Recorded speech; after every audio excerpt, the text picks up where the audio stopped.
दुश्मन को अपनी जान कहते हैं, हम अपनी जान के दुश्मन को अपनी जान कहते हैं। मोहब्बत की इस मिट्टी को हिंदुस्तान कहते हैं, हिंदुस्तान कहते हैं। जो दुनिया को सुनाई दे उसे कहते हैं खामोशी, जो आंखों में दिखाई दे उसे तूफान कहते हैं।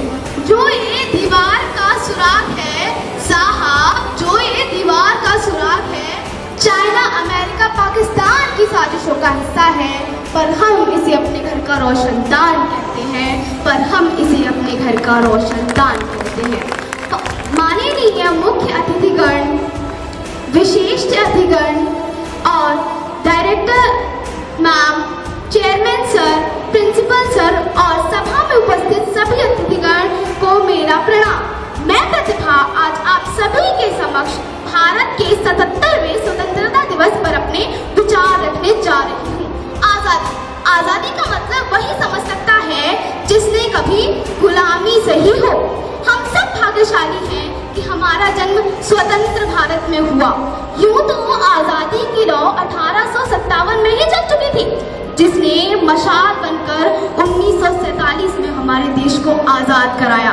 प्राचीन, मध्यकालीन और वर्तमान भारत के उदाहरणों से स्पष्ट करना चाहूंगी कि जब हम फिरंगियों के फेरे में फंसे हुए थे तो रंग बसंती चोला की एक आवाज पर टोलों के टोले उमड़ आते थे और उनके वंदे मातरम के नारों से 5-5 डिग्री का तूफान उनकी जड़ों में तूफान ला देता था।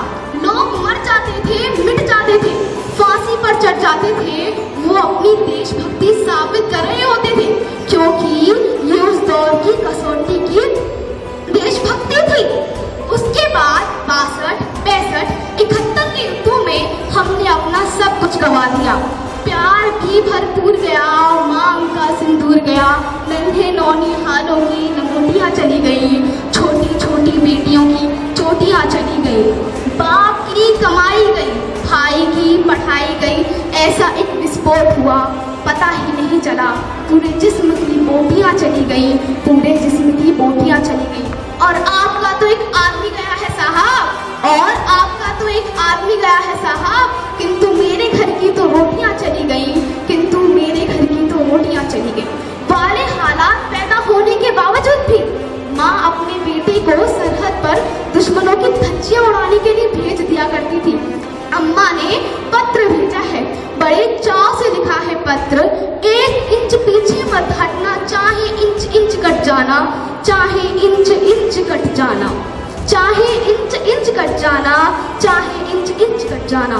उस समय देश बलिदान होने को कहता था, उस समय देश लड़ जाने को कहता था, पर अब देश लड़ मर जाने को, फांसी चढ़ जाने को नहीं कहता। बल्कि मेरे विचारों में यदि कोई व्यक्ति अपना काम पूरी ईमानदारी, लगन और पूरी मेहनत से करे तो उससे बड़ा देशभक्त कोई नहीं।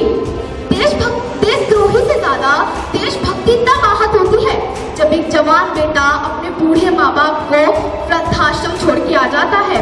बनावटी है वो देशभक्ति जब मुसीबत में फंसे लोगों की जान बचाने से ज्यादा हम सेल्फी लेकर अपने लाइफ बढ़ाने में रहते हैं। जहाँ पत्थर के मूरत को लगती है छप्पन हो और नंगे भूखे प्यासे तड़पते सो जाते हैं लोग। मजदूर को मजबूत समझिए, मजबूर नहीं। गरीब को काम दीजिए, दान नहीं। और अगर दान देने के इतने ही इच्छुक हैं तो जीते जी रक्तदान दीजिए और मरने के बाद अंगदान दीजिए। यही सच्ची देशभक्ति है और यही सच्चा देश प्रेम है।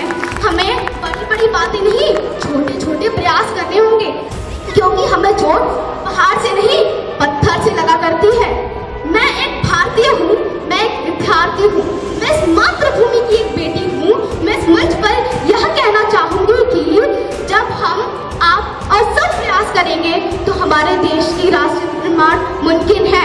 ये हमारे देश की जिम्मेदारी नहीं है हमें आगे ले जाने की, ये हमारी जिम्मेदारी है हमारे देश को आगे ले जाने की। बताइए बताइए, क्या आप मेरा साथ देंगे? बताइए। मेरा भारत महान था, महान है और महान ही रहेगा। अगर होगा हौसला सबके दिलों में बुलंद तो सारा जहां जय हिंद करेगा, सारा जहां जय हिंद करेगा। क्योंकि सारे जहां से अच्छा हिंदुस्तान हमारा, हक बुलबुले हैं इसके, ये गुलसिता हमारा, ये गुलसिता हमारा। क्या आप मेरे साथ बोलेंगे?